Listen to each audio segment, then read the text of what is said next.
दोस्तों नमस्कार। लोको ज्ञान अर्जन चैनल में आप सभी का स्वागत है। आज हम लोग ट्रेन एयर ब्रेक सिस्टम को समझते हैं और देखते हैं कि कैसे काम करता है। तो जब गाड़ी ट्विन पाइप रहता है तो उसमें बीपी और एफपी दोनों का एंगल कॉक खुला रहता है, और जब केवल सिंगल पाइप रहता है तो उसमें एफपी का एंगल कॉक बंद रहता है और केवल बीपी का एंगल कॉक खुला रहता है। तो देखिए कैसे सिस्टम काम करता है। एक वैगन का एक डीवी के बारे में हम लोग बात कर रहे हैं। तो देखिए अगर गाड़ी ट्विन पाइप रहता है तो ये एफपी का पाइप है, इसका एंगल कॉक है। देखिए एंगल कॉक है और ये हाउस पाइप है। तो ये एंगल कॉक खुला रहता है ट्विन पाइप रहने से। और हम लोग सभी जानते हैं कि ये एफपी का पाइप 6 किलोग्राम पर सेंटीमीटर स्क्वायर से चार्ज रहता है, और ये बीपी का पाइपलाइन है। तो ये बीपी ट्विन पाइप में भी खुला रहता है और सिंगल पाइप में भी इसका एंगल को खुला रहता है, और ये हाउस पाइप है। तो इधर से ये जब लोको पायलट A9 को रिलीज में रखते हैं तब ये बीपी का जो प्रेशर है ये 5 किलोग्राम पर सेंटीमीटर स्क्वायर से ये बीपी पाइपलाइन को पूरी तरह से चार्ज कर देता है। और यहाँ से जब बीपी ये 5 किलोग्राम से चार्ज होता है तो ये इसका देखिए एक कनेक्शन है, डीवी में आया रहता है। एक वैगन का डीवी के बारे में बात करें तो ये डीवी है, और डीवी के अंदर में ये कंट्रोल रिजर्व रहता है, और ये डीवी है, और ये डीवी ऑक्सिलरी रिजर्व से जुड़ा रहता है। तो डीवी में 3 कनेक्शन होता है। एक बीपी पाइपलाइन से देखिए आता है, और एक ऑक्सिलरी रिजर्वर से जुड़ा रहता है, और एक ये ब्रेक सिलेंडर में जाता है। तो ये कैसे काम करता है, देखिए जब A9 को रिलीज में जब रखा जाता है तो ये बीपी पाइपलाइन 5 किलोग्राम पर सेंटीमीटर स्क्वायर से चार्ज हो जाता है। तो ये उसका प्रेशर आता है और इस साइड से होकर के ये कंट्रोल रिजर्वर को भी चार्ज करता है, और इधर से ये जा करके ऑक्सिलरी रिजर्वर को भी चार्ज करता है। और जब ट्विन पाइप गाड़ी रहता है तो ऑक्सिलरी रिजर्वर इधर से देखिए ये एफपी पाइपलाइन का ये कनेक्शन यहाँ से इस साइड से दिया हुआ है। ये उसका स्लेटिंग कॉक है, और ये एनआरवी है, नॉन रिटर्न वर्ब, ये दिया जाता है। क्योंकि एफपी का प्रेशर जब 6 किलोग्राम पर सेंटीमीटर स्क्वायर से इधर से जब ऑक्सिलरी रिजर्वर को चार्ज करेगा तो इधर से तो प्रेशर आएगा, लेकिन नॉन रिटर्न वाल्व के चलते इधर से प्रेशर वापस नहीं जा पाएगा। तो गुड्स वगैरह में ये ऑक्सिलरी रिजर्वर 100 लीटर का होता है, और कोचिंग वगैरह में ये 200 लीटर का होता है। तो ट्विन पाइप जब गाड़ी रहता है तो ये ऑक्सिलरी रिजर्वर दोनों साइड से चार्ज होता है। इधर से ये एफपी के द्वारा चार्ज होता है, और इधर से ये बीपी प्रेशर के द्वारा चार्ज होता है। इसलिए ट्विन पाइप गाड़ी जल्दी रिलीज हो जाता है। और सिंगल पाइप रहता है तो इधर से एफपी का कॉक बंद रहने से एफपी का पाइप के द्वारा कोई चार्जिंग नहीं होता है। इसके चलते केवल बीपी पाइपलाइन से ही चार्ज होता है। इसलिए सिंगल पाइप गाड़ी रिलीज होने में देर लगता है। तो इस चीज़ को हम लोग एक और सर्किट के माध्यम से हम समझते हैं। जब हम लोग का डीवी चार्ज हो जाता है तो कुछ इस तरीक़ा से दिखता है। देखिए ये बीपी पाइपलाइन का प्रेशर है। ये जब चार्ज होता है तो देखिए ये कंट्रोल रिजर्वर को भी 5 किलोग्राम पर सेंटीमीटर स्क्वायर से चार्ज कर देता है, और इधर से ये देखिए प्रेशर जा कर के ये ऑक्सिलरी रिजर्वर को भी चार्ज करता है। तो ये कंट्रोल रिजर्व में जो प्रेशर जाता है ये इधर से नहीं निकलता है। ये जब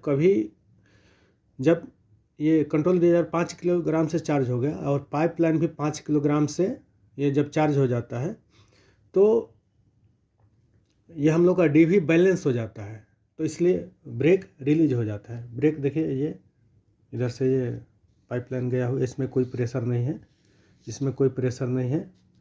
तो ये देखिए ब्रेक शू अलग है, चूँकि ब्रेक हम लोग का रिलीज है, ये ब्रेक शू अलग है, और चक्का जब गाड़ी हम लोग चलाएंगे तो ये चक्का आसानी से घूमेगा।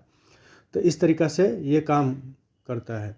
और देखिए ब्रेक सिलेंडर में जो प्रेशर है ये इधर से ये एग्जॉस्ट पोर्ट के द्वारा ये जुड़ा रहता है। जब रिलीज अवस्था में रहता है तो डीवी जब बैलेंस रहता है तो ये एग्जॉस्ट पोर्ट के रास्ते से ये ब्रेक सिलेंडर के अंदर के प्रेशर को ये एग्जॉस्ट पोर्ट के द्वारा ये बाहर निकाल देता है। तो इस तरीक़ा से ये काम करता है।